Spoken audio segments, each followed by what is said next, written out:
What's the best way to invest as we grow older? You know, one day we're going to get older, going to need health care and probably home care.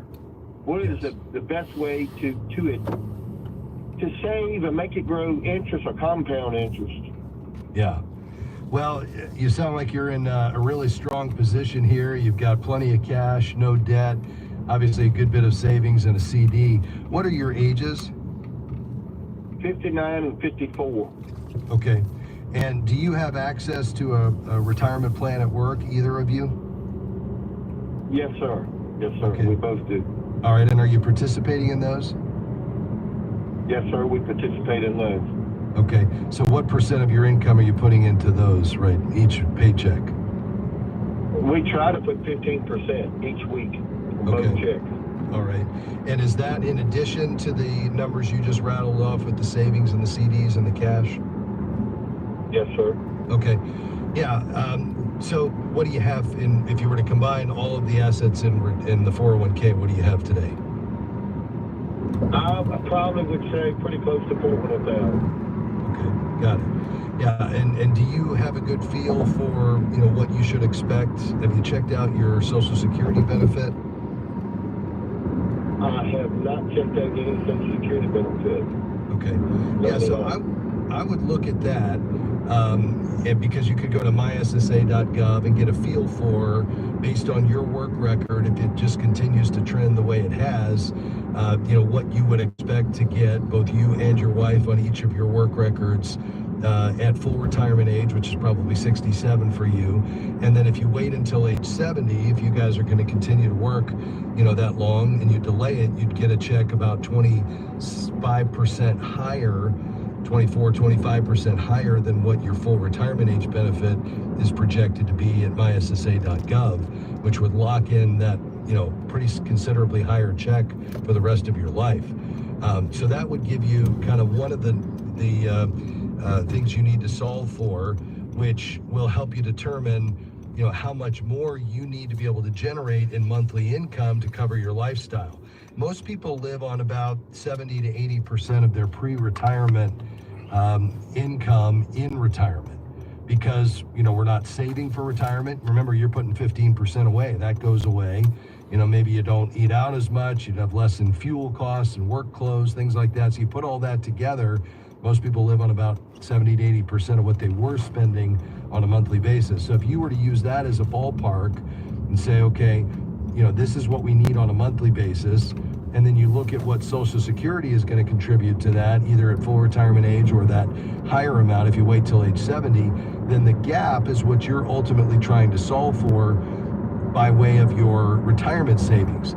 Now, a common rule of thumb is that you need to save about 10 to 12 times your annual income by the time you retire. So if you're making $775,000 a year, you would aim to have around $750,000 saved. And the reason for that is that would allow us to pull 4% a year, which would be about $30,000.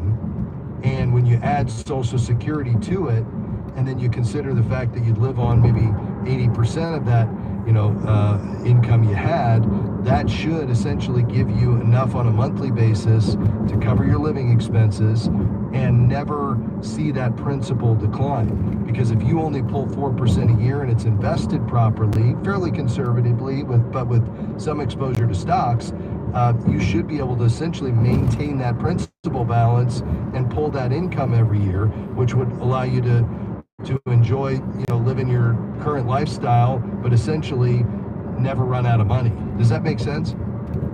Yes, sir, it does. It does. Okay. One quick question, too. My right, I've always committed to. I'll be turning 59 this month. When they say when you turn 59 and a half, you could pull that money with no penalty. Is that true?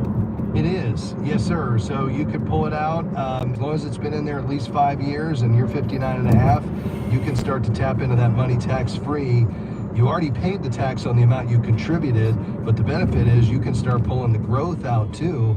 And again, no tax as long as it's been open 5 years and you're over 59 and a half.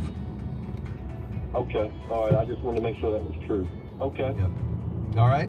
So I think your next step is to do some homework and start to put together your retirement budget to determine how much you need on a monthly basis, figure out how much you're going to get from Social Security, and then figure out how much you need to save so that you can hopefully pull out no more than 4% a year, equal to the gap between Social Security and what you're going to ultimately need each month to fund your living expenses. Hope that helps, Jeff. Thanks for your call. Big thanks to my team today. I'm out of time. Devin Patrick, Sandy Dickinson, and Jim Henry helping me here today. And everybody here at Faith Find, come back and join us tomorrow. We'll see you then. Bye-bye.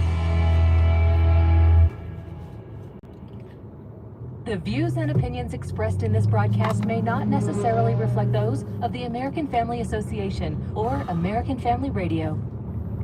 90.5 KTXG Greenville, Dallas. An insider means you understand the joke that only certain ones really know. Other times, it gets you into exclusive places.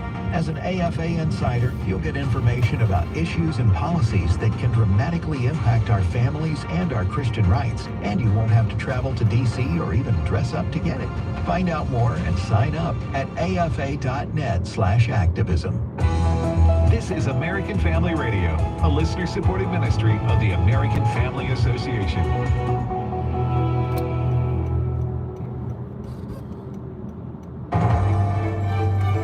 American Family News, I'm Rusty Pugh. 111 people have died after flash flooding swept through parts of central Texas as search and rescue teams continue to look for more than 170 people still missing. Haley Meyer has the details from Kerrville, Texas. The damage immeasurable when you talk about cars floating 20 feet into the tree branches still.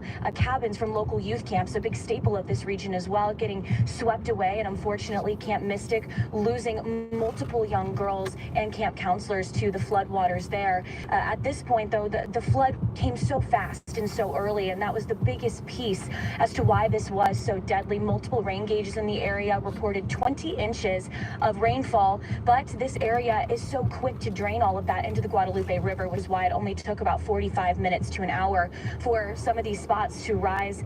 At least 5 campers and 1 counselor from Camp Mystic have still not been found.